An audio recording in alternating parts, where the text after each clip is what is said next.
Bueno, ya estamos, queda un minuto. Si te parece, Vicente, introduces un poco la sesión de hoy y damos paso a la charla de Miguel. Cuando quieras, Gonzalo. ¿Se me escucha bien, Gonzalo? ¿Se me escucha bien? Sí. Vale.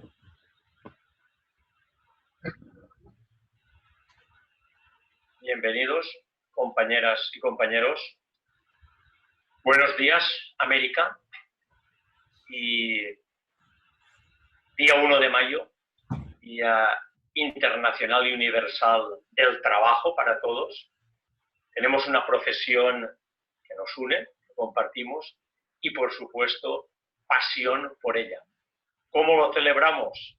Pues trabajando, por supuesto. Un poquito de deber de ayer, porque han sido muchas las felicitaciones por parte de las compañeras y compañeros por haber podido tener a los tres tenores con nosotros, hablándonos de esas ciencias médicas del futuro y presente, como son las ómicas. Ómicas que ya comentamos, genómica, proteómica, que vimos ayer, con las analíticas tan especiales del doctor Sinforiano Posadas, y metabolómica. Qué curiosidad que lo que se viene a llamar biología molecular, biología de los sistemas, arrancara, así como 180 años atrás, cuando, por parte de Christian Samuel Hahnemann, el que puso las bases de la homeopatía, habló de individualidad. Individualidad por los genes que nos marcan y que son únicos para cada uno de nosotros. Globalidad, porque el riñón no va por su lado del pulmón en nuestro organismo y el pulmón tampoco del corazón o del estómago o del cerebro. Les encomendé a ver 6 sabios ciegos India-elefante, a leer ese cuento indio tan bonito que por muy bien que yo lo intente relatar, nunca va a ser como su lectura. Bueno, ya tenemos individualidad. Si leyeron el cuento entenderán lo de globalidad y que todos estamos en lo cierto y todos estamos equivocados. Así como también tratamiento personalizado. Curiosamente, a estos dos personajes coetáneos, allá por 1800, les unía algo, tanto a Christian Samuel Hahnemann, el padre de la homeopatía, como a Claude Bernard, que hablamos en su día. Y era que son los primeros que nos hablaron del terreno.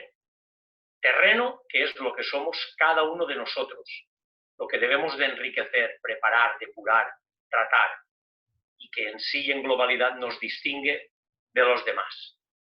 Esta tarde pues tenemos el honor de tener con nosotros pues a un compañero, como no de docencia, en los cursos universitarios del Máster de Medicina Regenerativa en FEMEL, al cardiólogo doctor Miguel Garber, presidente de SEMEDETEC, la Sociedad Española de Medicina Regenerativa y Terapia Celular, que nos va a hablar de, cómo no, células madre y, por supuesto, en el componente articular. Por mi parte, Gonzalo, cuando quieras. Perfecto, pues vamos allá.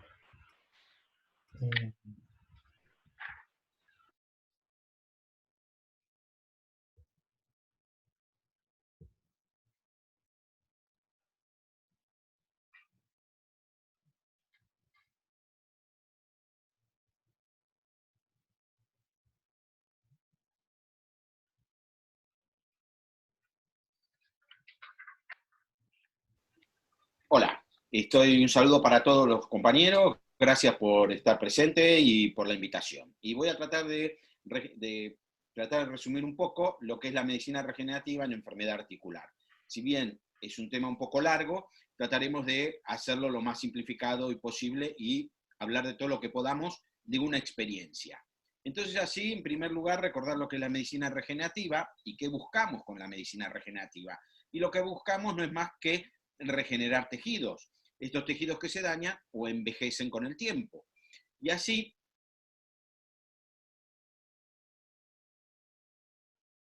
si buscamos definición en un diccionario, vamos a ver que es el recrecimiento de una parte de tejido u órgano perdido o destruido. Pero realmente esto no lo podemos decir que están así, porque en medicina regenerativa, en realidad lo que buscamos como el criterio real médico es reducir cicatrización, desarrollar nuevo tejido sano, funcional, que cumpla su función, para de esta manera mejorar la función del tejido y órgano. Si conseguimos estos tres elementos, estamos regenerando un órgano, o por lo menos estamos consiguiendo lo que queremos en medicina regenerativa. Si bien la medicina regenerativa tiene como gold estándar llegar a poder reemplazar ese tejido completamente, o sea, no tener que terminar en lo que se denominan las diferentes enfermedades en trasplantes, ya sea un trasplante de corazón, un trasplante de pulmón, un trasplante de hígado, o sea, tratar de evitar los trasplantes regenerando el tejido y evitando todos los problemas que tiene concomitantemente la medicina de trasplante. Bueno, dentro de la medicina regenerativa nos vamos a basar en tres pilares grandes, esto no significa sean los únicos, porque hoy consideramos un poco medicina regenerativa todo lo que ayuda a regenerar un tejido. O sea que hay otras técnicas y otras terapéuticas que ayudan a regenerar tejidos y podrían ser consideradas dentro de la medicina regenerativa. Pero básicamente los pilares es la administración de tejidos o células, uso de los productos derivados de la sangre, porque ahí entran desde los factores plaquetarios, las citoquinas, las células que están en la sangre, o sea, factores que tenemos en la sangre, son productos, y la ingeniería de tejido, llegando también a la ingeniería dentro de ese tejido de usar estas famosas impresoras 3D, que hoy escuchamos mucho de impresoras 3D, pero estas son bioimpresoras. En vez de imprimir, como se está utilizando hoy en día, por ejemplo, para hacer mascarillas, para tapar la cara por el problema del COVID-19, también podemos imprimir y generar órganos, utilizando como tinta las células. Dentro de lo que es la medicina regenerativa, como vemos, es ante cualquier lesión o pérdida de tejido, lo que buscamos es regenerar, evitando la cicatrización. Esto es la base de lo que buscamos en medicina regenerativa. Esta medicina toma su gran auge en las terapias basadas en células madre. Básicamente la célula madre es nuestro ladrillo principal para poder realizar todo esto que llamamos medicina regenerativa. Y un poquito para recordar cómo es el proceso de recuperación de un tejido, o sea, cuando cualquiera de nuestros tejidos, ya sea un músculo, una articulación, un cerebro, un hígado, un pulmón, un corazón, o sea, cualquiera de nuestros tejidos se lesiona, lo que hace es enviar al torrente sanguíneo una sustancia que es una citoquina, no deja de ser esa citoquina que hoy escuchamos mucho por el tema de las tormentas citoquínicas. Esto no es una tormenta citoquímica, pero sí eliminamos sustancias a la sangre que van a estimular sobre la médula ósea para generar células madre, y esta sustancia llamada factor estimulador de colonias de granulocitos es la que nos va a estimular estas células madres para que salgan a la sangre y así lleguen y hagan el denominado homing para llegar al tejido lesionado y poder repararlo.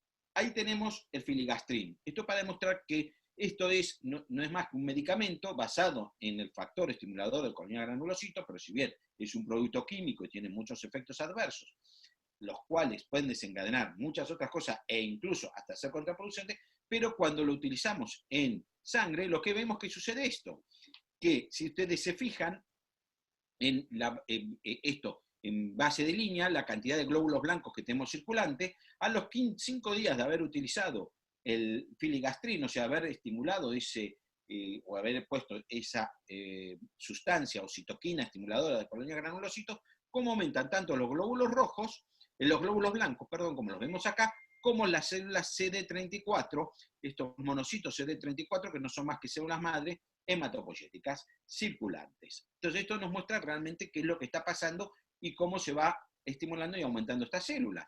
Fíjense acá en un cuadro clínico cómo van desde la línea de base, podemos hablar desde la línea de base al día número 6, cómo han aumentado estos monocitos, estos mononucleares de CD34 positivo, cómo han aumentado los glóbulos blancos. Entonces, hay un segundo, yo le digo un segundo jugador en este equipo, que es la sustancia o el factor derivador estromal alfa 1. Este factor estimulador lo que hace es atraer esas células al tejido dañado. Entonces así es como va aumentando, tarda 72 horas para hacer su pico máximo, para que ya haya estas células madres circulantes, para ir atrayéndolas al tejido lesionado. Y esto es lo que llamamos el homing, que la célula madre vaya desde los nichos hasta el lugar o tejido que tiene que reparar. Entonces, y de esa manera se va a cerrar este circuito, llegando esta célula madre a ese órgano efector que tiene que hacer su efecto o tratar.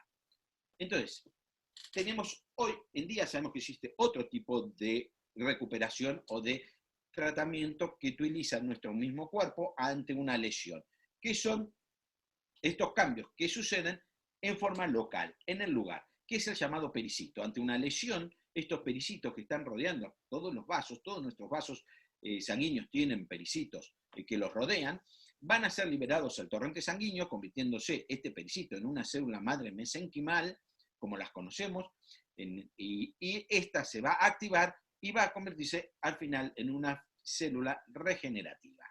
Esta célula regenerativa es la que va a producir la regeneración del tejido también. Entonces ya vemos que hay varias formas en que nuestro cuerpo va a regenerar estas lesiones. Por supuesto hay mucho más que tendríamos que hablar, pero ya entra mucho más bioquímico y realmente es muy específico para entrar a hablarlo en una charla, pero podríamos hablarlo en una próxima charla.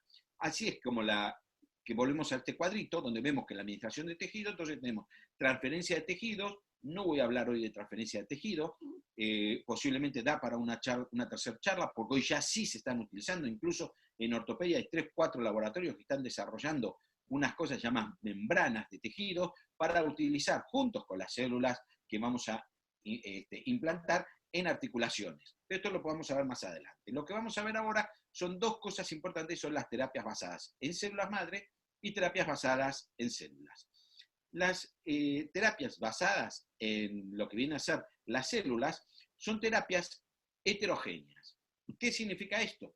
Fíjense, cuando usamos lo que más utilizamos hoy en día en la clínica, en estas terapias heterogéneas o terapias celulares, terapias que se hacen en la clínica médica, en lo que se dice el point of care, o sea, lo hacemos en el centro, en un centro médico especializado, que tengamos todos los elementos, pero en el centro médico sin requerimiento de un laboratorio de lo denominado GMP, son dos especialmente utilizadas: las células madre de la médula ósea o las células madre de la grasa, que son de donde las extraemos. Lógicamente ahora veremos que hay muchos más otros lugares células madre, en todo el cuerpo tiene células madre, todos los tejidos tienen sus propias células madre, pero realmente las que nosotros vamos a tomar para utilizar en clínica son normalmente las células madre, ya sea de médula ósea o del tejido graso. ¿Y por qué son células? Porque fíjense que son un complemento de células. Si tomamos el estroma vascular o la fracción estromal vascular, tenemos los adipocitos, los preadipocitos, los pericitos, fibroblastos, macrófagos, células linfóticas, o sea, tenemos un conjunto celular. Mientras que cuando las tomamos de la médula ósea, también tenemos un conjunto celular. No es una célula madre propiamente dicha. ¿Por qué tiene importancia esta diferenciación? Primeramente desde un punto médico-legal, cuando nos hablamos de hacer tratamientos celulares o hacer tratamientos de células madre, tienen diferentes legislación o en los diferentes países. Pero por otro lado es porque tienen diferentes características. Yo no puedo usar en forma halogénica células que vienen de una terapia basada en células. ¿Por qué? Porque no son células madre propiamente dichas. La célula madre sabemos que tiene, decíamos que no tenían HLA, sí tienen HLA, pero ese HLA no es no produce una reacción inmunológica de rechazo, por eso esas células madres sí las puedo utilizar en forma halogénica. Pero cuando uso tejidos, porque son células de un tejido que he sacado de todo, y tengo todo esto, si bien estas células madres mesenquimales, hematopoyéticas, no tengan una histocompatibilidad, tengan problemas de histocompatibilidad, por ejemplo, las células linfoides, los monocitos, los preadipocitos, dipocitos, sí la tienen. Lo mismo pasa con las células madre de médula ósea. Si no tuvieran estas células que nosotros sacamos de la médula ósea, cuando hacemos trasplante de médula ósea, no necesitaríamos buscar un donante que sea compatible. Con lo cual, quiero que quede claro que por esto diferenciamos un poco tratamientos células con tratamientos de células madre. Es importante ver, porque cuando hacemos esto, bueno, la protección de células, de la célula de la médula ósea, grasa. Acá tengo un gráfico para que se entienda un poquito cómo lo hacemos, pero en sí cuando lo obtenemos acá donde está el pellet, esto donde tenemos las células, el estroma vascular, fíjense en todos los tipos de células que hoy sabemos que tenemos, e incluso hay más células de estas que aparecen. Hoy sabemos que tenemos también acá otra célula que hablaremos al final, que es una célula mesenquimal también, que no es la célula mesenquimal propiamente dicha. Lo obtenemos así, con una lipoaspiración, nosotros usamos colagenasa para separar, con lo cual utilizamos un thermoshaker, o sea, un vibrador que mantiene temperatura corporal para que la enzima haga su efecto. Usamos la centrifugación y usamos un conteo celular para saber qué cantidad de células vamos a poner. Cuando hacemos un procedimiento de obtención de células médula ósea, también la tomamos de la médula ósea del paciente, puede ser normalmente usamos la cresta ilíaca, acá se muestra el procedimiento por la cresta ilíaca posterior, podemos hacerla por la anterior también, la centrifugamos y ahí separamos las células.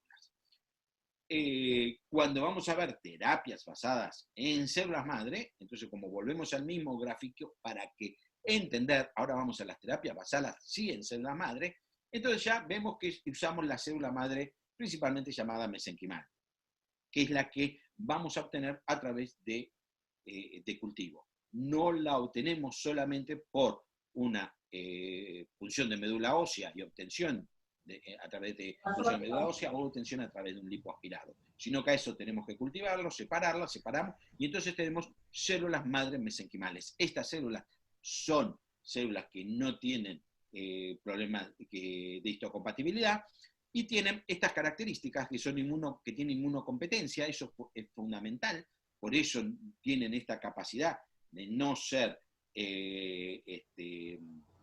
no hacer efectos de rechazo, y actúan sobre el sistema inmunológico también, además de tener efectos regenerativos. Por eso esta célula, su inmunocompetitividad me va a inmunomodular el paciente, y la utilizamos mucho en enfermedades autoinmunitarias, que podemos hablar mucho sobre enfermedades autoinmunitarias, o las podemos usar también en temas de regeneración porque van a regenerar. Y esto es un poquito el concepto nuevo que tenemos.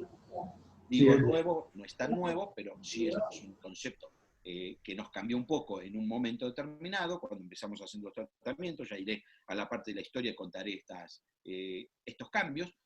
Teníamos que sabemos que la célula madre en sí, esa célula mesenquimal, es una célula que libera un montón de sustancias. O sea, como ustedes pueden ver, tenemos un montón de sustancias que van a regenerar, a inmunomodular. Estas sustancias puede actuar la célula madre ya sea por contacto directo con otras células, como vemos acá, con las células T, con otro tipo de células para generar células reguladoras, T-reguladoras, sobre los monocitos para hacer células dendríticas, puede usar sobre la célula matadora, killer, sobre otras células B, sobre otras células madre propiamente dichas, o sea, ya sea por contacto o enviando estas sustancias que son citoquinas que libera para que hagan efecto en los diferentes lugares. Fíjense en los diferentes tipos de citoquinas que pueden liberar, incluso aumentar la cantidad de óxido nítrico circulante. Ya vemos, tiene un montón de sustancias que va a ir liberando, y por eso son células realmente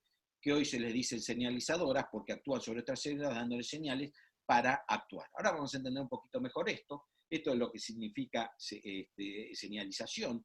O sea, estas células, cuando se implantan y llegan a su órgano target, o su órgano donde hicieron ese llamado homing que dijimos, a ese órgano dañado, ese órgano que queremos regenerar, ese órgano que necesita reparar, va a recibir una información a través de factores tisulares locales, o sea, de ese lugar, de ese tejido dañado es donde está llegando, lo cual va a hacer que esa célula progenitora, volviendo para atrás, fíjense, actúe, no en todo esto, actuará, o sea, no en todo lo que vemos en la pantalla, sino que actuará en parte de esta pantalla, en una parte de lo que reciba. A lo mejor tiene que aumentar el óxido nítrico solamente, o tiene que liberar interleuquina 6, o tiene que liberar factores estimulantes de otras. O sea, va a actuar dependiendo estos factores tisulares que actúen sobre ella, y va a eliminar estas citoquinas, que son los factores solubles, que van a generar proliferación, citoprotección, migración celular,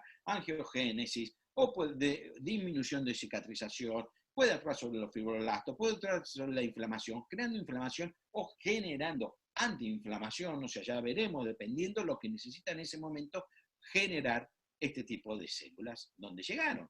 Así es que pueden tener un efecto antiinflamatorio, pero también tienen que tener un efecto proinflamatorio. Este gráfico lo agregué principalmente porque hoy estamos hablando mucho de esto, la interleuquina 6. Esta interleuquina 6 que hoy le tenemos tanto miedo, y incluso existen medicamentos hoy que se utilizan para inhibir esa interleuquina 6 que se le están dando a estos pacientes que sufren hoy del tema de COVID y que llegan a tener esa llamada tormenta citoquímica. Principalmente esa tormenta citoquímica se basa en una liberación de muchísimo interleuquina 6, que es la que produce todo el problema que vemos inflamatorio de estos pacientes.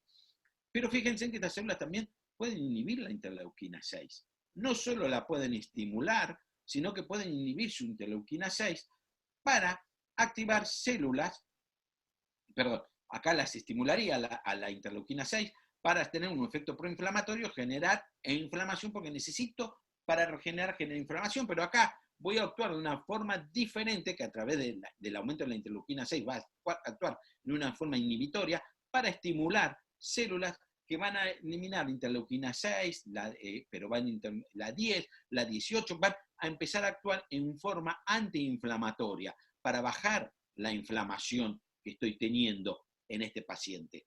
¿Para qué? Para que esta célula mesenquimal tenga un efecto antiinflamatorio. O sea, puedo tener dos tipos de efectos totalmente diferentes. Y así es que nos cambió el concepto. Como decía, antes en el 2004, cuando trabajamos mucho con célula madre, yo empecé ya a contar la historia cerca del 2000-2001.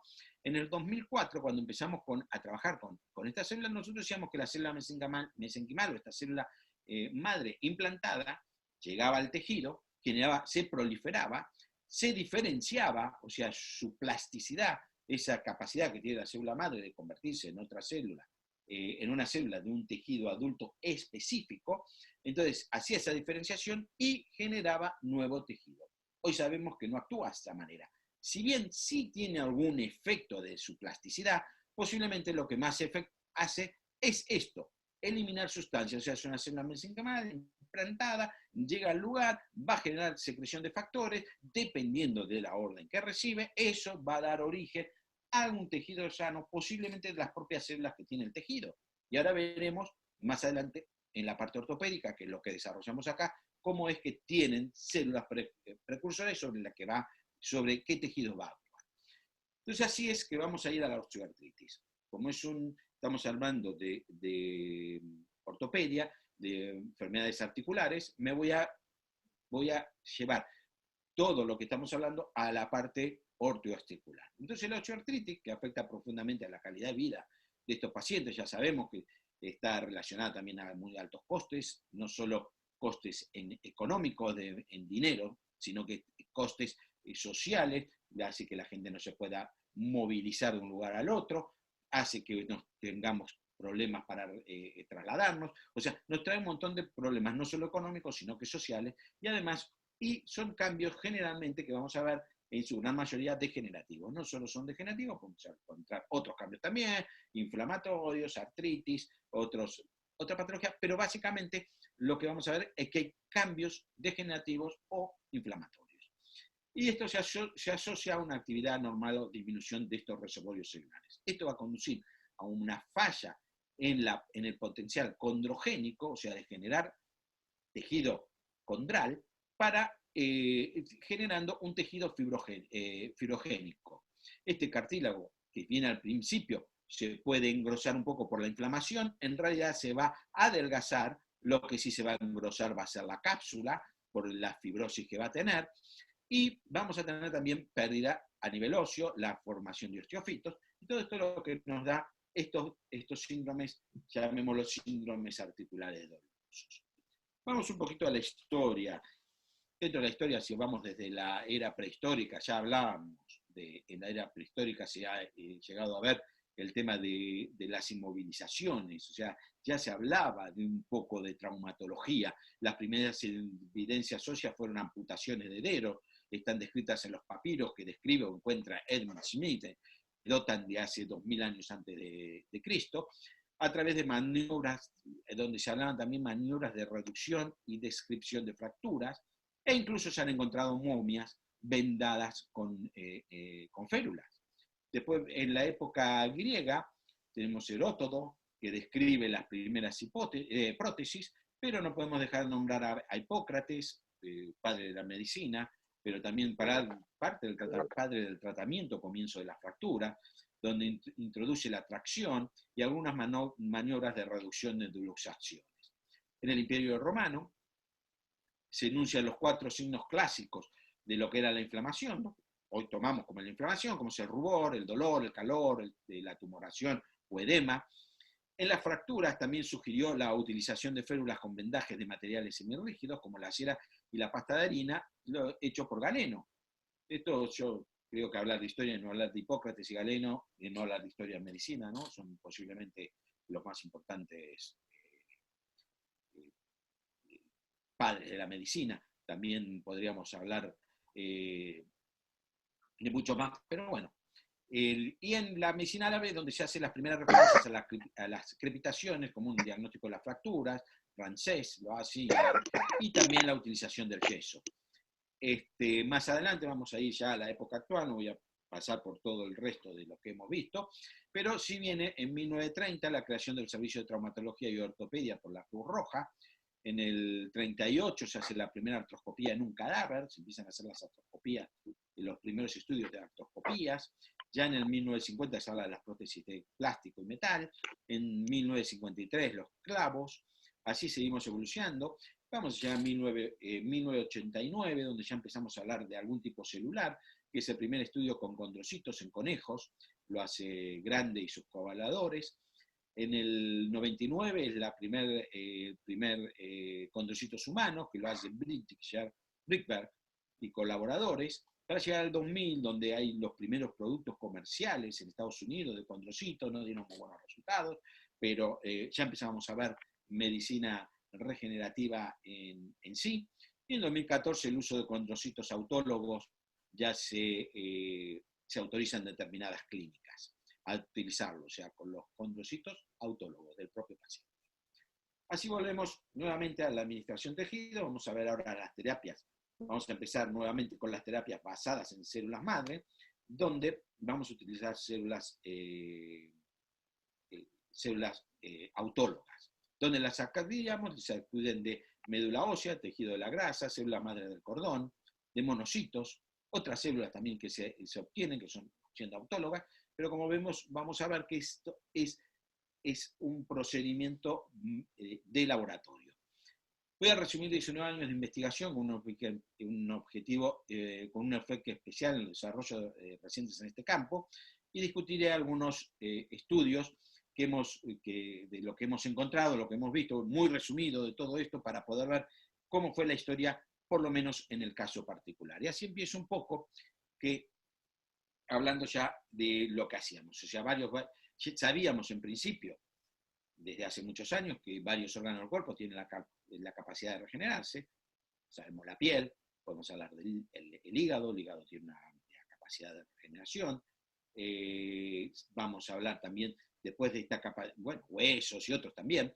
La capacidad regenerativa va disminuyendo con el tiempo, también lo sabemos, por eso el deportista profesional puede ser profesional durante un cierto periodo, después ya tiene que dejar de competir a nivel profesional para hacerlo a nivel más personal, porque ya no tiene la misma recuperación de las lesiones que tenía cuando era más joven. Las investigaciones con medicina regenerativa y el uso de las células madres humanas exploran enfoques de terapias regenerativas para tratar diversas afecciones. Y la célula madre mesenquimal, que se deriva de las células madres adultas, son multipotentes, quédense con ese término, multipotentes, y ejercen efectos antiinflamatorios y inmunomoduladores, como dijimos. Entonces, en el hueso, yendo principalmente para hablar un poquito del tema osteoarticular, sabemos que el endostium y el periostium son fuentes ricas de células madre progenitoras. O sea, hay células madre progenitoras locales, están ahí.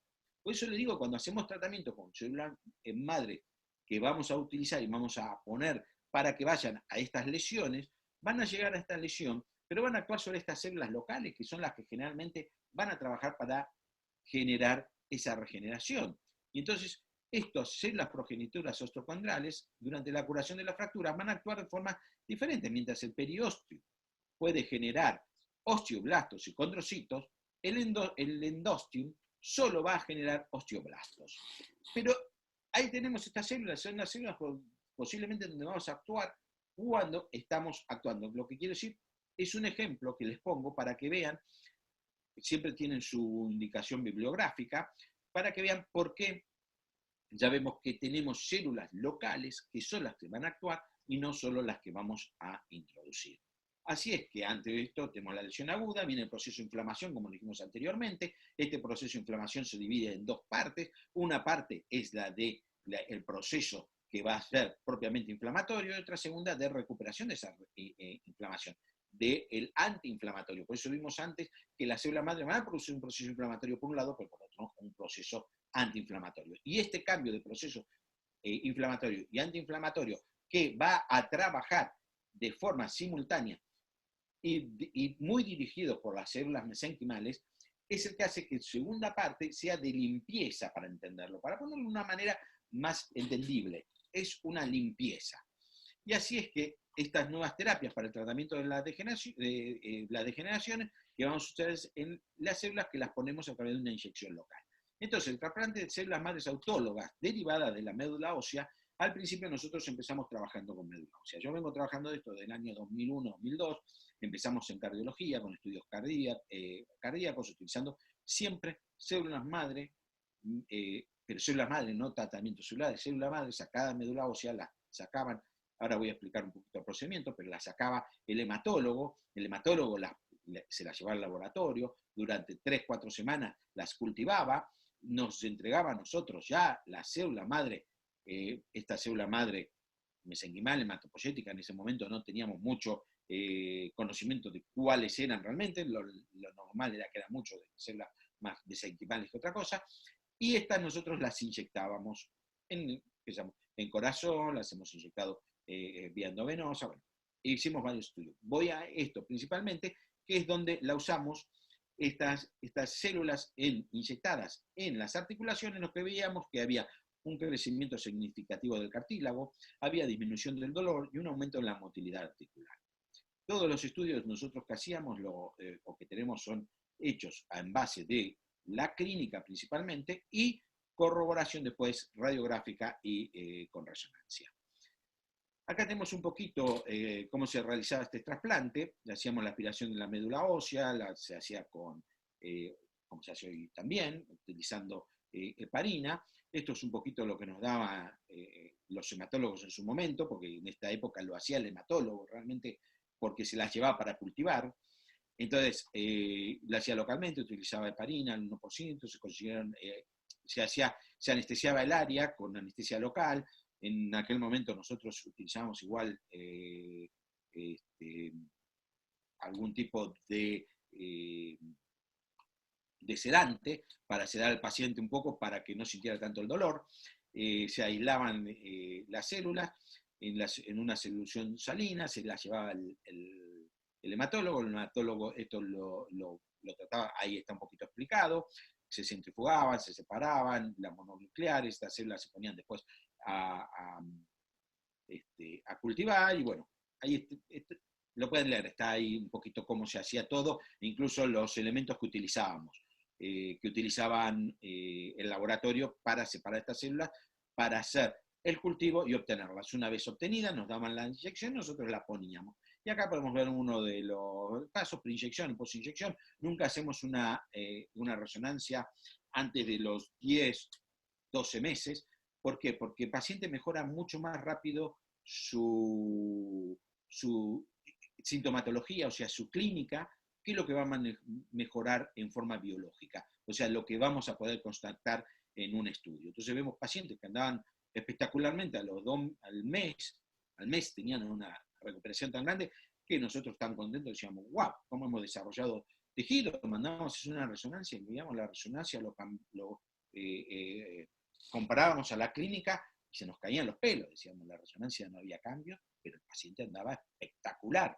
Por lo cual fue mucho tiempo en que se hablaba si esto era un placebo o había efectos realmente, porque no veíamos. Bueno, tuvimos que aprender que biológicamente el paciente tarda mucho más en dar estas imágenes, pero ya hoy lo vemos muchas veces, a los 3, 6 meses vemos ya diferencias importantes en las resonancias, más por los resonadores de hoy en día que tienen mucha más fidelidad, tienen imágenes mucho mejores que lo que teníamos nosotros en aquellas épocas. Ahí tenemos, hacíamos 60 mililitros de médula ósea, sacaban con 50 cc de salina más el PBS, las centrifugábamos, las cultivaban, se hacía el conteo celular, normalmente teníamos unos promedio de 15 millones de células, ahí estamos hablando de 15 millones de células mesenquimales, propiamente célula madre, mesenquimales. Y veíamos que teníamos una mejora en la motilidad, disminución del dolor y mejora en la imagen de resonancia. Fíjense un poco, esto es al año 2019, cómo los estudios están evolucionando, cómo vemos el tipo de estudios que vamos haciendo, desde los que son células de cordón, células extraídas de la grasa, células extraídas del médula ósea. O sea, fíjense que la grasa es uno de los que más va aumentando, fuera de las del cordón, también que se está utilizando mucho, porque es más fácil obtenerlas y más simple para su utilización. Pero estos son, vuelvo a repetir, no es estroma vascular, sino que estamos hablando de células madre, cultivada utilizando el laboratorio. Ahora sí vamos a ver las terapias basadas en células. Las terapias basadas en células, donde ya no hablamos de células madre, venimos a esto que dijimos, basadas en células. ¿Se acuerdan del triangulito que hablamos siempre? Vamos a venir a las terapias basadas en células. En la célula propiamente dicha, que es lo que nos interesa ver cómo, y es lo que hacemos en lo que nosotros decimos point of care. O sea, en la clínica, en nuestra clínica, lo que vamos a hacer sin la utilización en laboratorio, sin separar células. Estas células de uso mesenquimales corresponden a lo que se dice en las leyes, casi la mayoría de los países, que se habla manipulación mínima o esencial. O sea, tiene que ser no podemos cultivarla porque dejaría de ser manipulación mínima o esencial, por lo cual esta es una de las estrategias que utilizamos mucho en la práctica ortopédica. Son mínimamente invasivas, podemos sacarla de médula ósea o de la grasa, se puede sacar de otros lugares, pero esto es lo que más comúnmente utilizamos en la clínica. Debe hacerse en el mismo procedimiento, muchas leyes nos obligan que diga en el mismo procedimiento, saco y pongo en el mismo procedimiento, no puedo sacarlas hoy y ponerlas mañana, es el mismo procedimiento clínico que estoy realizando. Y esto es en las células madres autólogas cuando hablamos de médula ósea, estamos hablando que se realiza la aspiración de la médula ósea, el paciente en decúbito prono, se anestesia localmente con lidocaína 1% y se recogen normalmente lo que nosotros siempre hicimos en estos pacientes, 80 mililitros de aspirado aproximadamente. A veces un poco más, un poco menos, pero es lo que hacemos de la médula ósea, de las crestas ilíacas anteriores. Se los extraen 4 jeringas de 20 mililitros que contienen 1000 unidades de heparina por mililitro, y el aislamiento celular se realiza por medio de centrifugación a 1500 G durante 20 minutos para recoger las células mononucleares. Entonces recogemos estas células mononucleares, normalmente en la inyección tenemos más de 30 millones de células y son las que vamos a inyectar en el paciente. Podemos ver que estas células, hablamos de citoquinas, cuando hacemos estos procedimientos, lo que hemos encontrado hoy que podemos dosar citoquinas, esto lo vemos tanto en los procedimientos que hacemos con médula ósea, pero también se nos va muy similar a cuando lo hacemos con la grasa. Ahí podemos ver un poquito de las citoquinas que obtenemos. Todo esto se llaman citoquinas, Actovin A, o sea, todos factores que conocemos ya de la interleuquina 8, ya son todos elementos que vamos obteniendo y los vamos dosando para ver lo que pasa en el tema control y utilizando un sistema que se llama ENCITE. Los sistemas cerrados que nos vende la industria, si bien son caros, tienen algunos beneficios porque dan un poco más cantidad de concentración de células. Esta es la realidad. los tenemos que utilizar porque nos obligan en casi todos los lugares, hoy en casi todas las legislaciones nos obligan a utilizar sistemas cerrados, lógicamente, es lo que se debe hacer, y estos sistemas cerrados también nos muestran que fuera de ser cerrados, evitar infecciones, ser más asépticos, tienen la ventaja que nos dan más cantidad de células. Pero bueno, esto lo tenemos que decir. Pero para que vean, como no cultivamos, fíjense, está tachado cultivo, no hacemos cultivo celular, con lo cual vamos a estar poniendo células. Celularidad, no tenemos células madre solamente, tenemos un grupo de celularidad. Y por eso es que son tratamientos celulares y no son tratamientos propiamente de células madre. Y esto no podemos utilizarlo en forma halogénica. Lo saco a un paciente, se lo pongo al mismo paciente. Un poco, cuando hablamos de tejido graso, acá me voy al tejido graso, también es en quirófano, tenemos unos 80 centímetros cúbicos de grasa. Nosotros tratamos de tener un poquito más si podemos, si el paciente ha pasado una buena alimentación y está un poquito gordito, podemos sacar más cantidad de grasa, cuanto más saquemos, más células tenemos. Esto ya veremos a posteriori, si es bueno, malo, sirve o no sirve, pero bueno, lo que podemos sacar normalmente del área subcutánea, lo sacamos de la grasa subcutánea del área abdominal baja. Esta es el área que por conocimiento y por la mayoría de los estudios hemos encontrado que el área que más cantidad de células progenitoras tiene. Después veremos algunas cositas por qué, pero es una de las zonas que más cantidad de células mesenquimales vamos a obtener. Entonces, ese es el lugar que intentamos. Cuando no tenemos suficiente grasa en esa área, podemos ir a otras áreas, no hay problema. Se puede sacar de cualquier parte que haya grasa en el organismo. También tenemos que pensar en ser los menos agresivos. Realmente el abdomen no molesta. Todo el mundo quiere bajar el abdomen, con lo cual cuando le empieza a usted el lipoaspirar, el paciente dice, doctor, siga, no pare. Pero bueno, podemos sacar en diferentes lugares. En estos casos, acá está mostrado el sistema coreano de lipoaspirado, que es el STEM Kit, y que en realidad dice Corea, no es coreano, es americano. Lo que pasa es que lo hacen los coreanos en Estados Unidos, y bueno, se dice coreano.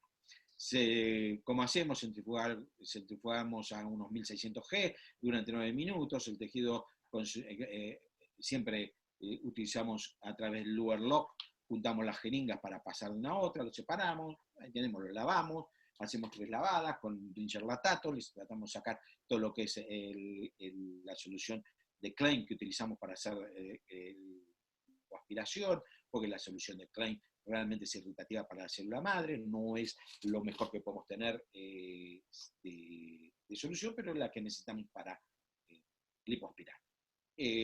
Lo limpiamos también si sacamos los dendritos, los glóbulos rojos que están circulando, que se nos han venido, la sangre que se ha venido durante la lipoaspiración, o sea, limpiamos la grasa, la centrifugamos para condensarla, para saber cuánta cantidad de grasa tenemos. Nosotros llamamos grasa seca, porque la hemos concentrado, hemos sacado la cantidad de líquido que había para saber qué cantidad estoy procesando. Es importante, siempre lo anotamos en la historia, cuánta grasa hemos lipoaspirado, cuánta grasa seca, cuánto hemos utilizado de Klein, cuánto hemos lipoaspirado de Klein y hemos desechado. O sea, son todas estas cosas que las ponemos en la historia del procedimiento. Y esto lo vamos a utilizar, y una vez que obtenemos ahí el pellet, como lo mostré anteriormente, ahí en la parte más baja, que es donde después de la centrifugación se me concentra todo el pellet, esto es lo que vamos a inyectar en las rodillas. Entonces ahí vemos un poquito el procedimiento. Acá, en esto es una jeringa donde ya tenemos diluido todo el pellet en mucha cantidad de solución fisiológica, pero en sí, este es el procedimiento, hacemos la lipoaspiración. Como ustedes ven, podemos hacerla también, acá estamos lipoaspirando francos, para mostrar de que no solo abdominal, que si no tenemos abdominal podemos ir a los flancos. Acá es como nos quedó después del lipoaspirado, acá abajo donde va a estar el pellet. Acá es como hacemos el procedimiento como hacemos, en realidad esto es antes de sacar el pellet, perdón, esto es como nos quedó el líquido de ahí, esto es lo que limpiamos para que quede más limpio. Acá es como hacemos el proceso de digestión con la colagenasa en el calentador o en lo que llamamos el thermoshaker, y centrifugamos primero para limpiar, pero después volvemos a centrifugar para separarlo, ¿tá? Y hacemos la centrifugación, y hacemos conteo celular, como vemos aquí, el contador celular. Entonces, hacemos conteo celular. Lo que hemos obtenido ahí es el estroma vascular, o sea, la fracción estromal vascular.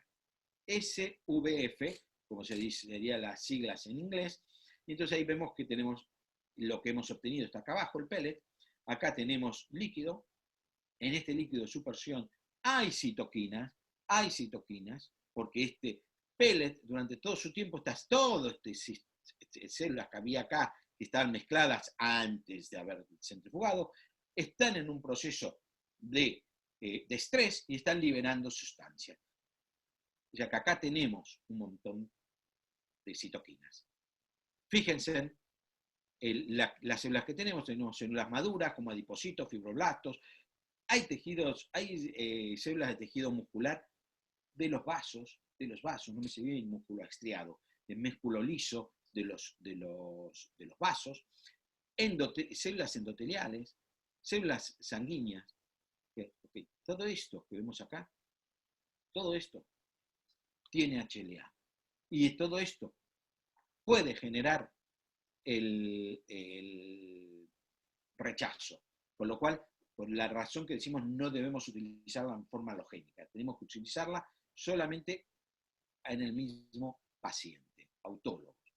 Tenemos células progenitoras, tenemos las células madre propiamente dichas, las hematopoyéticas, las mesenquimales, los pericitos, supraadvencial, esta supraadvencial cells, y estas nuevas que vamos a ver al final, llamadas las MUS.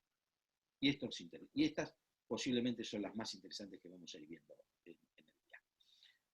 Entonces, estas células que son mínimamente manipuladas, o sea, tienen no manipulación sustancial, en el tratamiento de la osteoartritis, en esta remisión nosotros utilizamos siempre más una inyección intraarticular. Cuando hacemos intraarticular, tratamos que nunca sea menos de 2.5 elevado a la 7, que es decir, 25 millones en total de células sacadas de la grasa, del estroma vascular. Se demostró que este uso de estas terapias celulares mínimamente manipuladas, ya sea de la médula ósea, como mostramos anteriormente, o de la grasa, como la fracción vascular estromal, es un tratamiento seguro y tiene efectos beneficiosos a corto plazo. Y a largo plazo también. Estos pacientes que han recibido este estroma vascular intrascular muestran una mejoría significativa mayor que en los pacientes que recibieron inyecciones de placebo. Estos fueron los estudios que hemos hecho. Hemos hecho estudios con placebo en su momento y hemos visto que los pacientes que recibían simplemente un placebo comparado con lo que recibían las células madres de la fracción estromal, había una gran diferencia en la mejora que tenían. Y las inyecciones intraarticulares de la fracción vascular estromal disminuyen significativamente tanto los síntomas y el dolor de rodilla en la osteoartritis durante al menos 12 meses y mejoran las imágenes que tenemos en las resonancias. Fíjense acá, esto era para mostrar un poco dónde está la llamada panículo adiposo de Hoffa. El panículo adiposo de Hoffa es muy importante tenerlo en cuenta muchas veces, acá también mostramos una lesión, pero lo importante es que el panículo de Hoffa es donde teóricamente debemos poner estas células si queremos estar en compliance, o sea, en acuerdo a lo que nos dice la ley acá en España principalmente, donde nos dice, se interpreta la ley que las células madre tienen que tener mínima manipulación, como dijimos anteriormente, y no deben cambiar su función esencial del tejido donador al tejido receptor. Se supone que si el tejido donador es la grasa y lo pongo en otra grasa, no cambia su función esencial, con lo cual lo podemos hacer. Si lo pusiéramos en otro lugar que no sea la grasa, lógicamente la legislación española nos dice que deberíamos pedir una autorización para hacerlo. Acá tenemos una lesión donde vemos donde se marca no solo la lesión que tenemos en el cartílago, sino que aparte la lesión ósea. Vemos cómo ha cambiado en 8 meses. Esto fue una cuestión de 8 meses. Estaba aquí puesto el fecha, pero bueno, se me ve que al pasar se me borró. Tenía acá. había 8 meses de diferencia, vemos cómo esta necrosis vascular ha mejorado. Acá tenemos otro donde tenemos también pretratamiento, 3 meses. Fíjense que entre el pretratamiento y 3 meses sí hay una diferencia, no es muy importante lo que vemos. Sin embargo, seguramente este paciente ha mejorado su sintomatología muchísimo, por eso nos llama la atención, pero sí ya a los 12 meses vemos la gran diferencia. Este es un paciente que se le utilizó, tenía su artrosis, previo al, fíjense el pinzamiento que hay acá, comparado a lo que hay acá, fíjense en la imagen, había tenido una lesión del... ha ido a cirugía por una lesión de la rotura de un hueso, que se haya desplazado, que lo tuvieron que poner, y posiblemente postquirúrgico hizo su artrosis, o su, como lo vemos, pero vemos que tuvo una buena diferencia. Esta es la rodilla contralateral. Acá del otro lado mucho no la muestro porque no tiene importancia. Otro, en julio del 2011, esto fue uno de los primeros pacientes que hicimos con un procedimiento, con el procedimiento de la célula madre de grasa, que lo randomizamos, digamos. Entonces, julio de 2011 a marzo de 2012, la diferencia que hubo, cómo realmente se recupera el cartílago articular. Acá podemos ver otra radiografía, estos son del 2006, 2005, o sea, son uno de los primeros que hemos hecho y que hicimos radiografía y vemos las diferencias que tienen articulares. Posiblemente este es en el anterior, donde lo pongo un poquito más agrandado para que se vea un poco mejor cómo ha ido. Acá tenemos la explicación. Y vamos a ver esto. ¿Qué son las células mouse? O estas células, fíjense en que dice, célula madre adulta pluripotente. Y hemos hablado siempre que las células madres adultas son multipotentes, no pluripotentes. Esto estaría mal, pero no. Hace ya unos cuantos años se empezó a hablar, ya en el 2010 se empezó a estudiar una célula adulta que la encontramos junto con la célula mesenquimal, o sea, donde están las células mesenquimales, al lado del pericito, llamadas células que se denominaron MUS, células MUS, o células adultas pluripotentes. Son células positivas para el antígeno embrionario específico del estadio del marcador pluripotente. O sea, como tienen este marcador que vemos acá, son pluripotentes. Y se denominan como células madres pluripotentes tolerantes al estrés y se encuentran entre las células madres mesenquimales. Tienen una particular, no tienen tumorogenicidad, porque los 4 genes que vemos que se modifican para convertir una célula madre adulta en una célula madre embrionaria, o IPSC, no están alterados, están como de la célula madre adulta, pero no le da, eso es lo que le saca la tumorogenicidad y no produce teratomas. Esta célula madre MUS, como una nueva terapia celular, especialmente para el linaje mesodérmico, como los condrocitos, los osteocitos y los adipocitos con respecto a los trastornos musculoesqueléticos. Esto es lo que se está estudiando. Si se fijan, el estudio es de 2013, y esto se está haciendo, en 2013 se estaba haciendo todavía en animales de laboratorio. Lo que quiero decir que es muy nueva y es muy poco lo que podemos hablar realmente de muchas cosas, pero sí tenemos mucha más experiencia hoy que hace años atrás. Entonces, ¿qué características tienen estas células? Fíjense, son células madres pluripotentes que pueden diferenciarse en células del linaje mesodérmico, ectodérmico y endodérmico, y pueden recogerse directamente de tejidos humanos. Se pueden obtener a partir de tejidos de fácil acceso, como la médula ósea, el tejido adiposo, la dermis, así como de los fibroblastos cultivados. Tienen una baja actividad de telomerasa y no son tumorogénicas.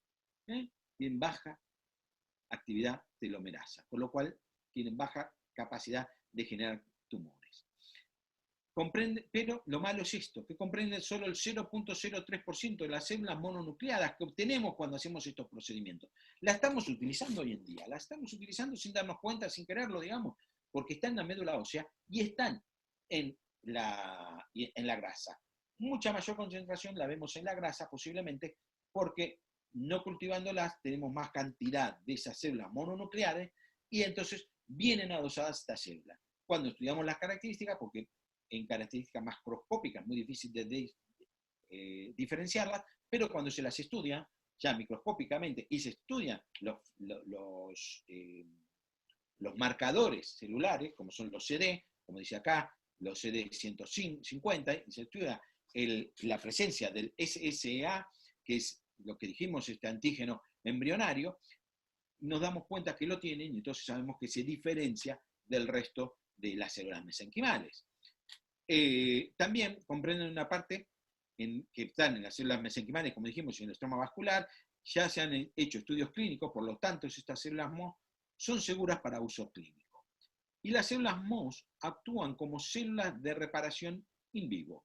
Tienen otra característica más, que no la he puesto aquí, que se me escapó, que es muy importante tenerla en cuenta. Tienen una alta capacidad de hacer homing. Alta capacidad de llegar al tejido lesionado.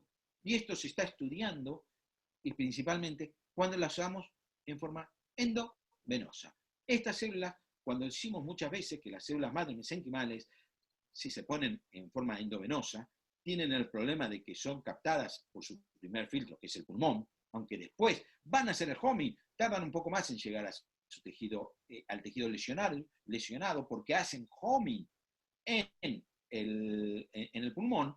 Estas células son más pequeñas y no se quedan en el pulmón, van directo al tejido lesionado. Tienen una alta afinidad por ir a tejidos lesionados. Y estas son posiblemente las que más capacidad tienen de regeneración. Y así es como actúan estas células. Entonces tienen una alta capacidad de homing. Si vemos acá, cuando utilizamos estas células macroscópicamente en los tejidos que se han hecho estudios en ratita de laboratorio, tejidos que se le hace una lesión no se le hace nada, tejidos donde se utilizan, o sea, el control, tejidos donde se utiliza solo células mesenquimales, cultivadas, se sacan, se ponen células mesenquimales, y cuando se utilizan células MOS. Fíjense en la diferencia a 4 semanas de la capacidad de regeneración que tuvo ese tejido. Y fíjense en forma macroscópicamente cómo han mejorado también mucho más ese tejido.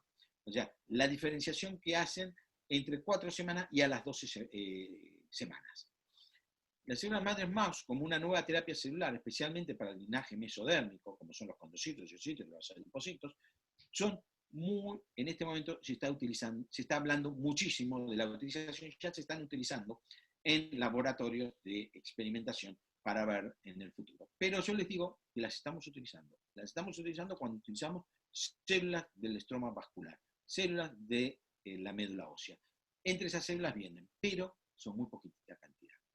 Este es el problema. Si tomáramos un tejido o encontraríamos esto, estamos hablando en un escenario hipotético, de que yo tuviera un tejido donde hay mayor cantidad de estas células, donde posiblemente sí hay muchas más, y esto se está sí sabiendo hoy en día, que son por ejemplo, en la grasa JOFA. Si yo sacara la grasa JOFA y la procesara para separar células madre, tendría muchísimas de estas células. Tendría muchísimas más que sacándola del abdomen. Pero bueno, estamos en estudios, se está verificando. La universidad, en la UCLA, en la Universidad de Los Ángeles, estamos totalmente en contacto, nosotros desde Filadelfia estamos en contacto con la Universidad de Los Ángeles y haciendo estudios en conjunto. Incluso estamos viendo la posibilidad de que, ya les diré en un futuro, nos tiene parado todo esto del COVID-19, pero en un futuro ver la posibilidad de entrar a hacer estudios aquí en Estados Unidos en conjunto con la UCLA. Estamos trabajando en eso, así que pronto tendremos alguna novedad y hablaremos con los demás médicos que conocemos, que sabemos que estamos aquí en el mismo grupo, para ver posibilidad de utilizar sus propios centros o ver cómo podemos hacer un estudio que sea más bien multicéntrico e internacional. Siguiendo con estas células MUS, están presentes, como dije, en el tejido sinovial. El tejido sinovial tiene una gran cantidad y se pueden aislar de esta sinovial, incluso se han hecho en ratas de laboratorio, pero están en la sinovial humana también. Y se encuentran también en los pacientes mayores. Posiblemente estos estas células son las que se encuentran más en las sinoviales de los mayores, y posiblemente actuando sobre estas células es donde podemos obtener mejores resultados. Todo esto que estoy diciendo es hipotético y lo estamos estudiando. Estamos viendo algunos resultados, todavía no podemos decir mucho más, solo estoy dando una información generalizada que espero poder dar más información en el transcurso de que hagamos nuevos seminarios. Estas células, recuerden que son polipotentes, o sea, no son multipotentes como eran todas las adultas. Como siempre, cuando doy una clase digo, todo lo que digo, el 50% posiblemente de lo que digo no sea verdad, porque con el tiempo iremos viendo que esto va cambiando, pero efectivamente, antes decíamos que todas las células adultas eran células multipotentes, hoy ya sabemos que hay una célula adulta que es pluripotente. Y tienen un alto potencial condrogénico. Podríamos generar, y esto es la historia más importante, que podríamos regenerar el tejido condral utilizando más estas células que las células propiamente mesenquimales. O de alguna manera estimulando estas células que se encuentran en la sinovial. De alguna manera. No sé, veremos si con citoquina, si con algún elemento que la podemos estimular.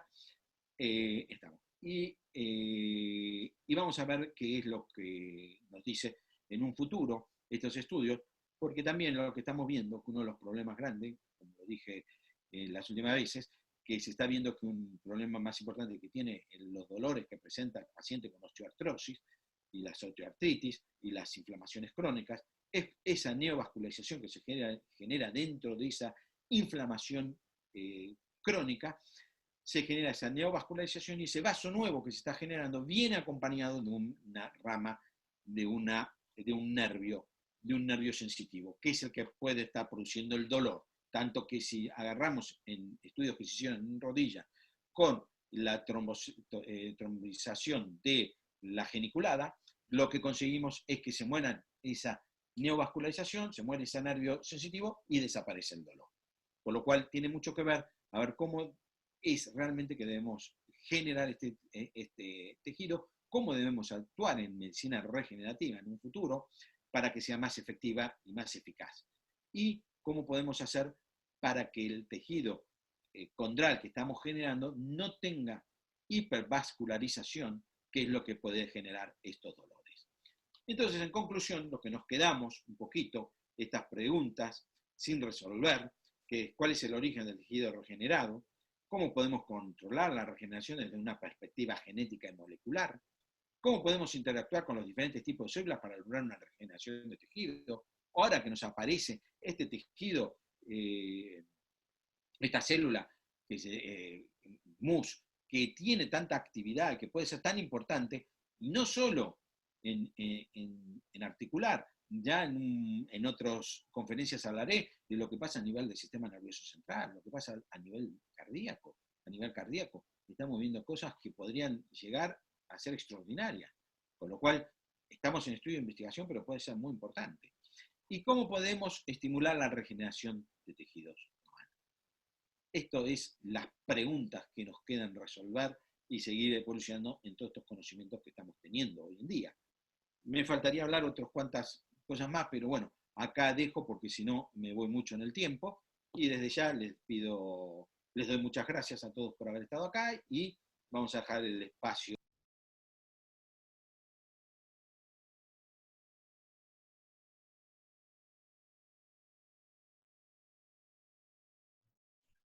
Bueno, Miguel, muchísimas gracias por tu magnífica exposición. Y como siempre, ya sabemos que la ciencia avanza pues a base de aciertos y errores. Exacto. Y como tú bien dices, tenemos dudas, opiniones y certezas. Dudas, muchas. Opiniones de todos los colores. Y ya dentro del apartado de certezas, pues bueno, lo que ahora vale, solo hay que pensar Santiago Ramón y Cajal, por lo que le entregaron el premio Nobel. A día de hoy están muchos de los planteamientos cuestionados. Si te parece, vamos a pasar al turno de preguntas, porque le hemos pedido, bueno, así lo habéis pedido el grupo de compañeras y compañeros, que el doctor Félix Pedrero, que lo tenemos en pantalla, nos hable al final, antes del cierre de aula abierta, ortobiología, nos hable de lo que es la preparación del paciente, tanto sea así para PRP como para terapia celular regenerativa. Pasamos al turno de preguntas. Doctor Carver, buenas tardes. Buenas tardes.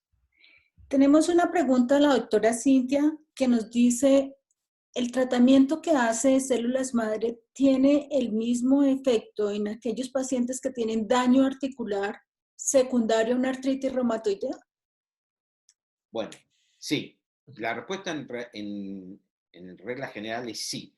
Ahora, lógicamente, cada tipo de alteración artrítica, o sea, no es lo mismo una artritis reumatoidea que un paciente que tiene una artrosis degenerativa. La artritis reumatoidea, siendo una enfermedad netamente autoinmunitaria y con un componente bastante importante, que citoquímico, lógicamente no es importante solo el tratamiento, que sí funciona justamente en las células madre. Principalmente yo uso la fracción vascular estromal, porque no solo tengo las células madre que voy a actuar en el lugar, sino que aparte voy a tener un montón de células inmunomoduladoras que me van a modular esa enfermedad autoinmunitaria, pero necesitamos hacer otros tratamientos aparte de eso. Ya me imagino que lo tiene en la cabeza y lo dirá algo ahora Félix. Con respecto a ahí tenemos dos cosas. Primero, ¿qué es lo que hacemos antes de hacer las células madre?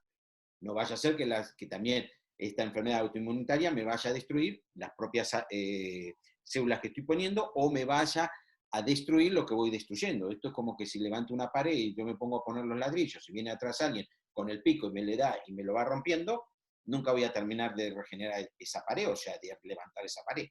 Entonces está lo que hago primero. Y lo segundo, y esto tomando un poquito a mis amigos colombianos, ellos siempre tienen la costumbre de decir,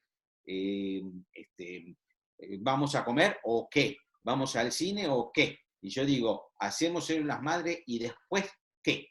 O sea, no terminamos con las células madre y la implantación. Lógicamente esto sirve, pero después tenemos que estimular esas células para que hagan lo que estamos buscando hacer, que en este caso es combatir una enfermedad autoinmunitaria, donde también allá nos han hablado muy bien de cómo evaluar ese paciente con este estudio que hacemos citoquímico, que nos está haciendo Sinforiano, y cómo interpretarlo. Muy buena presentación que hicieron allá, extraordinaria. Cada día estoy más enamorado de esa presentación que hacen entre Sinforiano, Pepe y Mariano, de cómo evaluarlo, y a partir de ahí es el tratamiento que hago posteriori para ser mucho más exclusivo. Nosotros tenemos pacientes artritis reumatoideas que han negativizado el laboratorio, o lupus también, que dan su artritis y que han negativizado los estudios de lupus. O sea que sí se puede, y efectivamente sí hacemos el tratamiento. Lo que entiendo es que es un tratamiento conjunto en donde hay una preparación del paciente previo a hacer las células madre, tratar la enfermedad de base y nos da buenos resultados después de hacer el tratamiento de células madre por la artritis reumatoidea o por el daño secundario que presenta. Exacto, exacto. Y a continuación, ¿cómo conseguimos para obtener esa negativización completa? Tengo una pregunta que está más enlazada con esto. ¿Qué tipo de tratamiento hace para los pacientes deportistas que tienen daños articulares secundarios o a un trauma por el deporte que ejercen? Esos son muy fáciles, se solucionan, realmente tenemos muy buenos resultados. En los deportistas, en lo que es traumático solamente, o politraumáticos, porque estos son no porque sea un politraumatismo, sino que son a repetición. O sea, un futbolista tiene, esto lo vemos constantemente, o cualquier deportista, viene con un problema en el tobillo, dice tuvo una distensión, y dentro de 3 años hace otra distensión, al año siguiente y otra. Entonces, esto lo tratamos, bueno, nosotros intentamos hacerlo con llegar a las células madre. Vamos paso por paso, tenemos muchos elementos dentro de la medicina regenerativa, como empezamos con el plasma. Esto se utiliza muchísimo, ya eso, hablar a un deportólogo o a un traumatólogo del PRP, creo que ya nos quedamos cortos porque ya todos saben perfectamente el PRP. Es el principal elemento que utilizamos. Normalmente el deportista que tratamos en estos profesionales son jóvenes, porque es muy difícil que un deportista profesional llegue a los 40, 50 años jugando, ¿no? O sea, ya después sí, tiene las lesiones, pero ya por amateur, no por ser profesional y estar en la cancha de fútbol, como nos sucede con los jóvenes. ¿Por qué se pierden? Porque vamos perdiendo la capacidad de regenerar los tejidos. Entonces son muy fáciles de recuperarlo. Nosotros tratamos de empezar con lo más básico, lo más simple, y viendo la respuesta. Estimulamos las células madre y de última hacemos el tratamiento con células madre, ya sea sacada de la médula ósea o de la grasa. ¿Y como tratamiento preventivo a los deportistas podría funcionar? Sí, hay mucho preventivo. Aparte, preventivo, primero sería interesantísimo poder estudiarlos. Es más, los deberíamos hacer. Para mí hoy el estudio que nos habló ayer Sinforiano es esencial en esos pacientes. Yo eso, a cualquier jugador que se tiene lesiones, porque vamos a ver, si nos fijamos, y sin ser médicos, nada, empezamos a ver partidos de fútbol, por ejemplo, y vamos a ver que los jugadores que se lesionan casi siempre son los mismos, los que tienen múltiples lesiones. Algunos se lesionan una vez y después no se lesiona más, pero el que se lesiona seguido, algo tiene ese jugador por lo cual tiene su lesión constante. O sea, ese jugador lesionado, que si se va lesionando y se lesiona y se lesiona.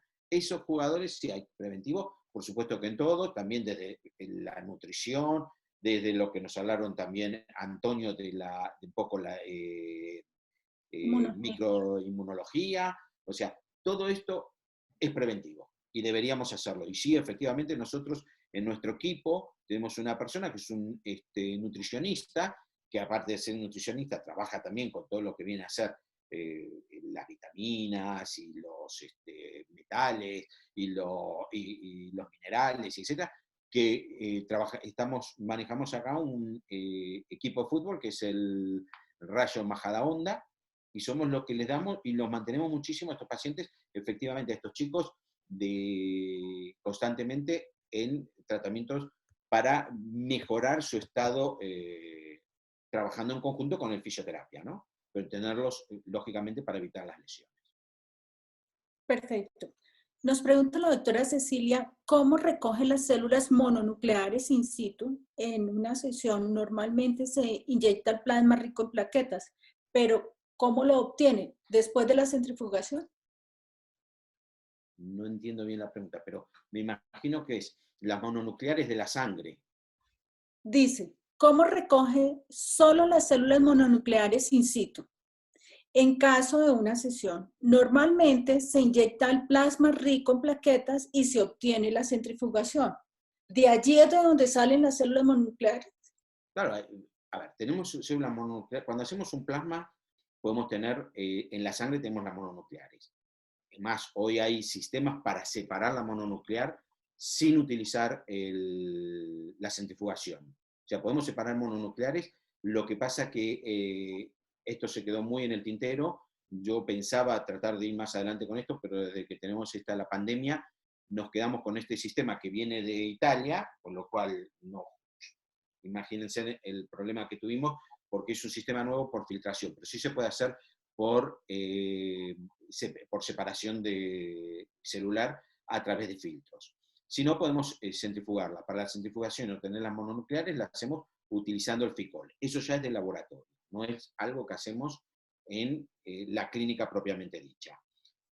Hay sistemas cerrados también para separar la mononuclear de sangre, que cuando hacemos todo el proceso de obtención del PRP, si arriba queda la mononuclear, o sea, arriba de los glóbulos rojos queda la mononuclear, si uno le da, es un sistema que se va dando vuelta para separar el plasma de la parte roja de los glóbulos rojos, le da media vuelta más y pasan esas células mononucleares que quedaron arriba de las células rojas. Nosotros en el máster de medicina regenerativa y terapia celular, en las clases que dimos, justo en las prácticas, vino Sinforiano y con Sinforiano hicimos con el FICOL separar células mononucleares. En vez de hacerlo de la sangre, hicimos separar las mononucleares solamente de lo que sacamos del estroma vascular, de la fracción estromal vascular. Sacamos fracción estromal vascular, o sea, lo hicimos práctico, llevamos esto lo pusimos con el FICOL, él lo centrifugó, lo puso y lo preparó, y sacamos la mononuclear y las pusimos en el contador celular para verlas y contarlas. O sea, esas son las maneras que se pueden llegar a hacer. Se puede separar, va a ser más fácil ahora cuando tengamos este filtro, que es un sistema por donde pasa la sangre. A ver, sacamos sangre, se saca entre 60 y 120 centímetros cúbicos de sangre, se pone en un sachet, así como lo utilizan para hacer la ozonoterapia. Entonces, ese sachet pasa por un lugar a otro sachet, en el medio está el filtro, donde quedan todas las células mononucleares, y después se saca de ese filtro las células mononucleares. Como todo este sistema es un sistema totalmente aséptico y cerrado, esta sangre que nos queda abajo, incluso si queremos hacer una terapia una hemoterapia con ozonoterapia, podemos ozonificar esa sangre y volverla a poner.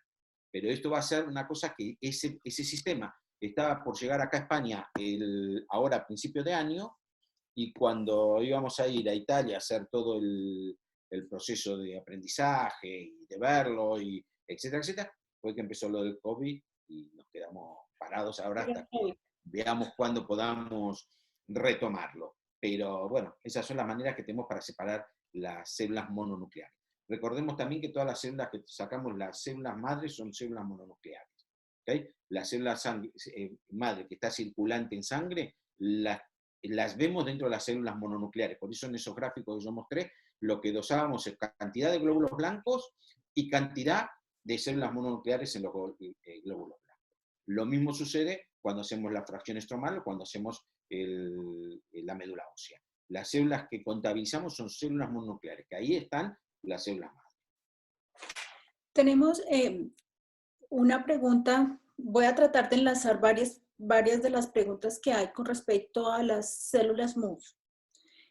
Pregunta, ¿qué porcentaje se pueden ver de las células MUS? Las que se obtienen de grasa, sabemos que usted lo dijo, que la grasa de Hoffa era la que mayor cantidad tenía. Y también preguntan si se obtienen del tejido del líquido sinovial, ¿cómo haces para separarlas del líquido sinovial? Si hay necesidad de sedimentarlas, de centrifugarlas, esas preguntas. Bueno, la célula MUS, principalmente lo que conocemos, está en casi todos los tejidos. Efectivamente, en el tejido de Hoffa, como dije, está en mucha más alta cantidad. Hay un estudio que nos presentó a fines del año pasado Diego Correa, que es de la Universidad de Miami. Él nos presentó un trabajo muy interesante sobre, él me decía que ya la cantidad de grasa que voy a sacar, que voy a procesar para obtener la célula, ya no me importa la cantidad. ¿Cómo? Sí, porque depende de la calidad de esa grasa. Si yo tengo la grasa de Hoffa, donde hay una cantidad mucho más alta de estas células que son SSO3, que viene a ser las que tienen, que en vez de ser multipotencial, son pluripotencial porque tienen esa característica, pero no tienen el SOC, el TFL y los otros que actúan para hacer la IPSC, o sea, las inducidas, que por eso son tumorogénicas, y estas son no tumorogénicas. Entonces, si yo tengo cantidad de esas, no necesito la cantidad de que hablamos en grasa. Necesito, con menos de la mitad, obtengo los mismos resultados o más. Entonces, ahí descubrimos que estas células MUS que están en mucha más cantidad concentrada en determinados tejidos, como es la grasa de Hoffa. Lógicamente, la podemos separar. En la grasa la tenemos, como le dije, más o menos esas células mesenquimales que están en la grasa, vamos a tener que un 0.03% de las células que tenemos van a ser células MUS en la grasa.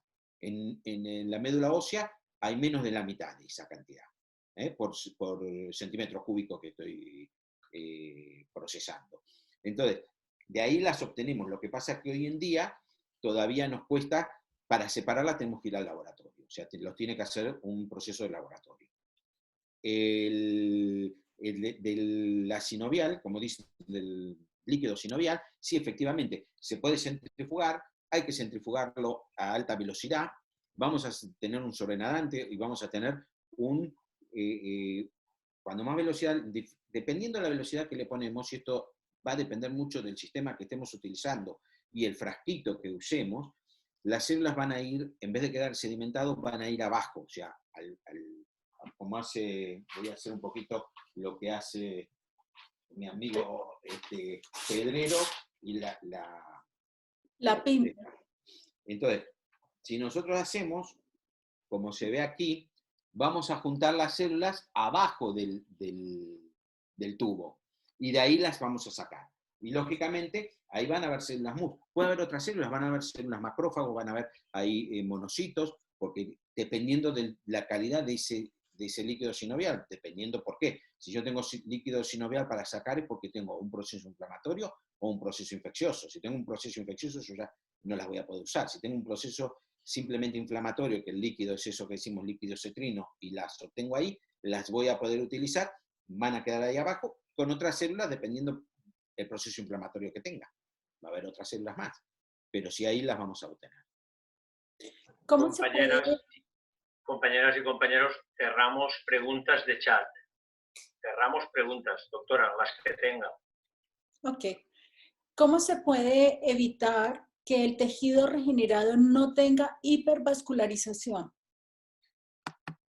A ver, sí se puede, no es fácil. Cuando nosotros tenemos dos tipos de patologías diferentes. A veces necesitamos hipervascularizar y a veces, al contrario, la hipervascularización puede ser un elemento contrario a lo que estamos buscando. Entonces, en primer lugar, si yo voy a necesitar poca vascularización, lo que yo hago es tratar de no usar ningún tipo de citoquinas en el medio. ¿Qué quiero decir con esto? Cuando hacemos todo el proceso de obtención de las células madre o del estroma vascular o de la médula ósea, la célula está sufriendo. Esa célula sufriendo, como está en hipoxia, va a alargar un montón de elementos que van a generar neovascularización, porque están buscando que les llegue oxígeno. Para eso necesito vasos. Entonces, para conseguir eso, lo primero que hago es no utilizar esas citoquinas. Quiere decir que cuando yo voy a sacar las células, por ejemplo, volviendo a las chuletas, del estroma vascular, que sabemos que nos quedan 3 capas, nos queda una capa, bueno, 4, hay una primera que es el aceite, después está la grasa, que está, si hemos usado la colagenasa, está digerida, y vamos a tener un líquido que queda en el medio y abajo el pellet, ¿no? Entonces, vamos a estar así, vamos a tener algo así, como el pellet, si me fijo, el pellet, o sea, aceite, grasa, líquido y pellet. En este líquido va a estar lleno de citoquinas. Voy a tratar de no llevarme nada de este líquido. Que a veces, que en otro tipo de patologías, si quiero ir a tratar un problema isquémico, sí lo voy a usar porque me va a generar neovascularización y en isquemia necesito neovascularización. Entonces yo voy a tratar de no sacar eso. Y después, una vez que utilizo las células, trato a lo que decíamos, después de las células, ¿qué? Entonces ahí es donde viene tratar de estimular que esas células no me hagan, no me generen neovascularización. La célula por sí va a recibir factores locales que le van a decir que si no es necesaria la vascularización no me la va a generar. Pero tengo que tratar la parte inflamatoria, tengo que ver cómo manejo esa famosa que hoy conocemos mucho y a todo el día hablamos de la interleuquina 6, porque el COVID nos dio un parámetro para hablar de interleuquina 6, pero está la interleuquina 1 y están un montón de estas proinflamatorias. Todo lo que sea proinflamatorio me va a generar, por un lado, un aumento y tratar de generar vascularización. Entonces voy a tratar de regular el estado inflamatorio, seguir a ese paciente y tratar de regular ese estado inflamatorio con todo lo que pueda hacer posteriormente para manejarlo. Ayer nos explicó un poco entre Pepe Rodríguez y Mariano Maidal cómo hacer si estaban altas esas citoquinas de inflamatorias o que hipervascularización cuando las tengo que manejar, y voy a tratar de manejar diferentes sistemas, cada uno tiene el suyo. Podemos utilizar, si doy oxígeno, o sea, por ejemplo, puedo utilizar el ozono, y entonces voy a hacer de que no me genere tanta neovascularización, porque el ozono me va a generar, por un lado, genera neovascularización cuando la necesito, pero si no la necesito me va a inhibir esa neovascularización, por eso tanto efecto tiene el ozono en el dolor, por ejemplo, ¿no? Y entonces manejo como corresponda. Pero principalmente trato de no poner ningún tipo de estas citoquinas, porque esas citoquinas sí son citoquinas que van a generar neovascularización porque se han generado en un momento de hipoxia. Hay una pregunta que me parece muy interesante y es si se pueden cultivar las células MUS y qué experiencia hay en la enfermedad de Alzheimer. Bueno, eso es interesantísimo. Sí se pueden cultivar. Si me van a preguntar cómo cultivarlas, ahí ya tengo que pasar a que lo responda alguien como Sinforiano, que es el que sabe más que lo que puedo decir yo de cultivos. Sé que en la UCLA la cultivan, hay que cultivarla si queremos utilizar solo mus, porque si no son muy poquitas las que uno saca, hay que sacarlas, separarlas y se cultivan. Eso hay todo un protocolo, el cual yo no lo tengo a mano realmente porque es muy de laboratorio. Sí lo voy a tener porque estamos viendo la posibilidad de hacer estudios en conjunto con la Universidad de Los Ángeles, con la UCLA, y tratar de hacerlos acá también. Entonces vamos a tener protocolo, vamos a tener todo, pero esto una vez que podamos también viajar, porque mientras no podamos viajar se nos hace muy difícil realizar todo el tema de selección, y se nos hace bastante más complicado. Pero sí lo vamos a tener ahora que empecemos también nosotros a poder encontrarnos y todo. Justamente hoy hablaba con Sinforiano de la idea de que ni bien podamos viajar dentro de España de una ciudad a otra, ir a encontrarnos para ir a ver otras cosas más que estamos viendo con respecto a la célula madre y el COVID, que es muy, muy interesante. Estaba viendo cómo si las células madres podríamos utilizar una manera de estimular esas células para que eliminen de una manera toda la fisiopatología que genera el COVID, principalmente en la célula endotelial, que es principalmente solo eso. Y creo que la enfermedad que produce el COVID se maneja principalmente por la alteración en el endotelio. Solo el endotelio. Eso es lo que me genera el problema de la hipervascularidad, eso es lo que me genera la fibrosis pulmonar, la cual impide el intercambio gaseoso y produce la hipoxemia, y esa hipoxemia y es la que me produce también Coagulación. Exacto, la coagulación, porque si me altera el endotelio, al alterar el endotelio empieza la coagulación, pero aparte me actúa sobre el M, o sea, la parte de la hemoglobina M, dejando al lado el hierro, y por eso aumenta tanto la ferritina en estos pacientes, y es lo que me genera la hipoxia, y esa hipoxia ya da todo el resto y desencadena esta tormenta citogénica. Principalmente la interleuquina 6 es la que más hablamos, porque hoy existe cómo combatir la interleuquina 6 por el tizilumab, pero hay otras citoquinas, como la citoquina, la L1, la interleuquina 1, y otras más que son bastante inflamatorias y que están en ese momento aumentando. Por lo cual, básicamente, esto es lo que vamos a tratar de hacer. Solo una pregunta corta para terminar, porque han seguido enviando preguntas. ¿Qué tipo de contador celular utiliza? Yo utilizo uno que se llama Luna, pero hay varios. Nosotros hemos tenido uno que es Sperklen, que es uno que es muy fácil, muy amigable para utilizarlo. Después lo que pasa, la mayoría del resto ya se van arriba de los 10.000 euros y son bastante caros para usar, pero se pueden utilizar, y varios tipos. Y en los laboratorios lo que tienen, sí, bueno, ya tienen máquinas que pueden, no solo me hacen una valoración, un conteo celular, sino que le están diciendo con qué tipo de célula, si es, dentro de las células es una CD34 positiva o negativa, para saber si es mesenquimal, hematopoyética, o sea, que hacen mucho más estudios, pero esos no son los que utilizaríamos en la práctica diaria, porque nuestra práctica diaria es tratar de hacer las cosas en el lugar de tratamiento, lo que en inglés decimos point of service, en la clínica, en el hospital, sin tener un gran laboratorio puesto, porque ya cuando contamos de trabajar con las células en un gran laboratorio, ya estamos hablando de manipulación no sustancial, ya requiere autorizaciones en todos lados, tanto en Europa como en Estados Unidos, ya nos requiere determinadas autorizaciones y todo, entonces ya es más para hacer en investigación que en tratamiento de pacientes. Aunque creo que lo que va a ser las células madre en el tratamiento del COVID, vamos a poder salir afuera porque según todas las reglamentaciones, todas las regulaciones, dice que cuando no tenemos una cura para un determinado tratamiento, sí podemos utilizar lo que podamos, que sea científicamente mostrado, pero que pueda ser utilizable y que nos pueda mejorar al paciente, ¿no? Doctor Carver, muchas gracias, muy enriquecedora su charla. Vamos a darle paso, desafortunadamente tenemos que parar con las preguntas porque nos falta que el doctor Félix Pedrero nos dé su esquema de tratamiento para preparación del terreno de las células madre. Perfecto. Bueno. Si tienen más preguntas, que me las hagan directo, que yo se las voy respondiendo. Sí, señor. Muchas gracias. Bueno, muy buenas tardes, noches a todos. Para Sudamérica será buenos días, no debe ver, sí, ya han comido y todo, ¿no? Bueno, ¿cómo se prepara un paciente? La mayoría de las veces, cuando yo asisto a tantísimas cosas que se dicen, entonces vengo y encuentro con que el estudio previo, decir qué hay en ese terreno, es algo que no lo encuentro lo suficientemente desarrollado, ¿no? Entonces, si viene un paciente con una rodilla enferma, habitualmente es una mujer que está en menopausia, y entonces viene porque le duele la rodilla. Puede ser que se le haga el PRP, puede ser que se le haga las células con sus distintas vertientes. Pero yo me pregunto, ¿cuánta vitamina D tiene?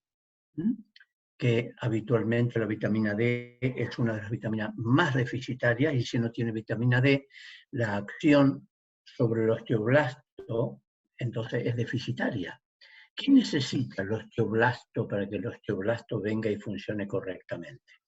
¿Necesita de la hormona sexual que corresponda? ¿Necesita saber cómo está el SDA? Necesitamos saber cómo está la vitamina K, cómo está la vitamina D.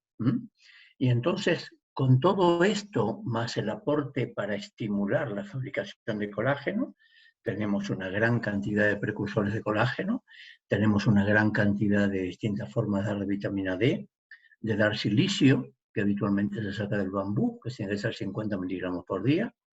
Y el gran problema que siempre tengo con los queridos pacientes de las rodillas son que siguen comiendo lo mismo y andan cada vez menos porque le duele. Entonces, cada vez tienen más kilos que el 50% lo soporta cada rodilla. Entonces, es un círculo vicioso que tiene que ver con muchas cosas. También otro detalle que hay que tener en cuenta es decir, ¿qué está pasando con la vitamina K? ¿Qué está pasando con la paratormona? Porque la paratormona es el que maneja el tema del calcio, del fósforo y de la matriz ósea. Entonces, nosotros debemos de ver qué es lo que está ocurriendo, y si lo encontramos bajo, tenemos el Teraprive, creo que se llama, que vimos en Bélgica, en el cual nosotros estimulamos la fabricación de la paratormona para equilibrar. Como ustedes pueden darse cuenta, hagan de cuenta que tenemos aquí delante una balanza romana, y encontramos, ¿qué tengo que dar? Tengo que dar vitamina C, casi seguro. Nosotros somos deficitarios de vitamina C. Y todo lo que acabamos de decir, porque si no tiene hormonas, tendremos que estudiar las hormonas y hacer el reemplazo hormonal. Si tenemos la tiroides, no se olviden de estudiarla. Hoy la tiroides es una glándula bastante enferma.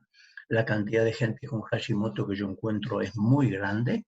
La mayoría de los endocrinos piden la TSH y la T4, y no piden la hormona activa, que es la T3, ni tampoco piden los anticuerpos, que es el que me da el diagnóstico de que tengo Hashimoto o no tengo Hashimoto. Y si tenemos, como dije, esto quiero decirlo antes, la cámara hiperbárica. La cámara hiperbárica, antes de los tratamientos y después de los tratamientos, vamos a tener una mayor respuesta en los resultados. Y si hablamos de las autoinmunes es fundamental el terreno. Es decir, cómo está la TH1, la TH2, la TH17, lo que le explicó Sinforiano cuando vienen y ven los factores de crecimiento generales y los factores de crecimiento del fibroblasto. ¿Y qué pasa con la parte inflamatoria?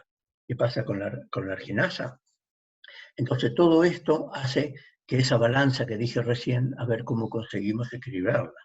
Pero si tenemos un autoinmune, ¿qué está ocurriendo con los metales tóxicos? ¿Qué está ocurriendo con los virus?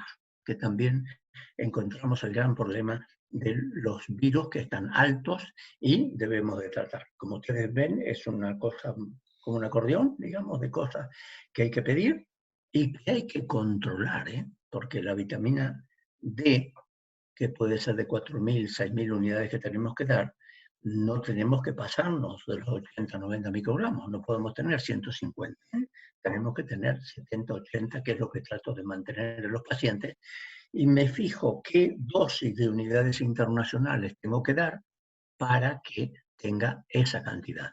Y no se olviden la acción del sol con respecto a lo que es la vitamina D. Todo esto es más o menos así, resumidamente.